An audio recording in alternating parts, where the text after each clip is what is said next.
जर तुम्ही खरं तर पुण्यामध्ये होता, पण आज आवर्जून साताऱ्याला तुम्ही अभिवादन करण्यासाठी आलेला आहात आंबेडकरांना. काय नेमकं सांगाल याविषयी? या ठिकाणी सर्वप्रथम समस्त भारतीय संविधानवादी लोकांना विश्वरत्न डॉक्टर बाबासाहेब आंबेडकरांच्या जयंतीनिमित्त माझ्या वतीनं, माझ्या कुटुंबियांच्या वतीनं आणि संपूर्ण भीमवादी जनतेकडून हार्दिक शुभकामना.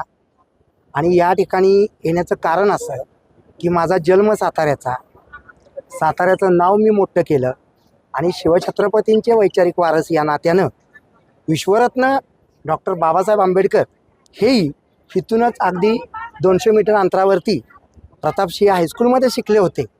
तर इतर कुठंही अभिवादन करण्यापेक्षा माझ्या मातृभूमीमध्ये विश्वरत्न डॉक्टर बाबासाहेबांना अभिवादन करण्यासाठी येणं हे माझ्यासाठी उचित होतं आणि सगळ्या गोष्टींपेक्षा हे फार महत्त्वाचं आहे.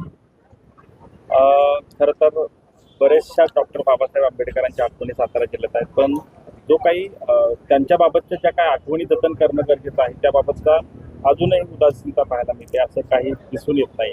अतिशय सुंदर प्रश्न, अतिशय सुंदर प्रश्न TV9 कडून आलेला आहे. त्याचं समर्पक उत्तर असं आहे की ज्या वेळेला नोव्हेंबरमध्ये आपली जी नगराध्यक्षपदाची निवडणूक झाली त्यावेळेला मी अर्ज सादर करत असताना एक आश्वासन या संपूर्ण आमच्या सातारकरांना दिलं होतं, कारण ती नगराध्यक्षपदाची निवडणूक होती थेट, म्हणून की ज्या ठिकाणी विश्वरत्न डॉक्टर बाबासाहेब आंबेडकरांनी शिक्षण घेतलं त्या प्रतापसिंह हायस्कूलला त्यांचं राष्ट्रीय स्मारक मी करेन असं म्हटलेलं आहे. आणि मी करेन, पण सातारकर जनतेनं विजयाची माळ ही भाजपच्या उमेदवाराच्या गळ्यात जरी घातली असली आणि त्या उमेदवाराचे माझे व्यक्तिगत पातळीवरती म्हणजे नगराध्यक्षांचे माझे व्यक्तिगत पातळीवरती जरी हेवे दावे राजकीय असले तरी विश्वरत्न डॉक्टर बाबासाहेबांचं ज्या ठिकाणी शिक्षण झालं ती प्रतापसिंह वास्तू ही राष्ट्रीय स्मारक झाली पाहिजे, ही माझी मागणी ही आता त्या ठिकाणी अमोल मोहिते यानं पूर्ण करावीच लागेल. आणि याच्या संदर्भातला जशी बारामतीची निवडणूक होते तसा मी 1 मेला या ठिकाणी तो आवाज उठवणार आहे.